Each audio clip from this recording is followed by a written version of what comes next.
people continue to say that they believe and they feel that their community may be wrongly targeted. We saw yesterday Independence Senator Dr. Marlene Atz. She also indicated that zone of special operations could in fact target some communities. Given your wealth of experience and expertise, uh, Captain Gary Griffith, can you please weigh in on Sure, this matter? sure. Good afternoon to all. It's starting in Trinidad and Tobago. If you make a comment that is supportive of the government, it means you're looking for a walk. If it is that you make a comment that the opposition you side with, then it's sour grapes. I'm not into that. I certainly don't need it. I've stood up against two governments, two prime ministers, based on doing what is right, and and I have no regrets about it. So I certainly don't need a job, and I certainly don't have sour grapes. So my comments would be made based on my expertise and knowledge in the field.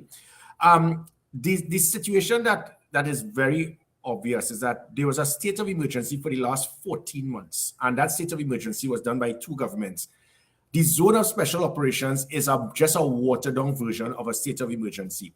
So when the PNM had the state of emergency, the supporters of the PNM did not have a concern. The opposition supporters chastised the PNM. When it flipped, it went the other way.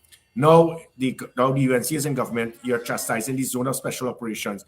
But the zone of special operations give the same authority as the SOE, having been able to go into homes without a warrant, holding persons indefinitely, arresting persons without enough evidence, having the possibility of a curfew.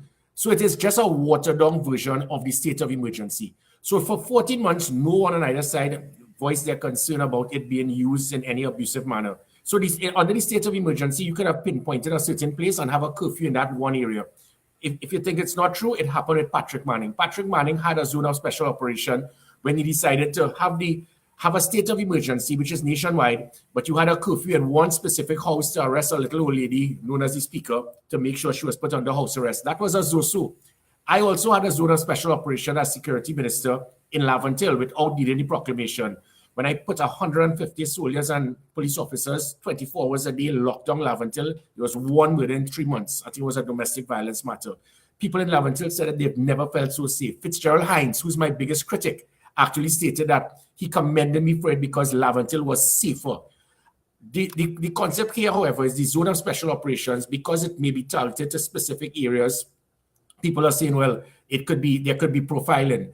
But as I said, during the state of emergency, it was not done. What is important to prevent that perception or from actually happening is that body camera. The body camera is going to be the be-all and end-all, the main thing. I put 1,200 body cameras. The present commissioner has refused to enforce the standing order, the standard operational procedure that I enforce as commissioner. If you go on a patrol, a roadblock, a warrant, an operation, an investigation, you do not turn on your body camera, you will be suspended. He has refused.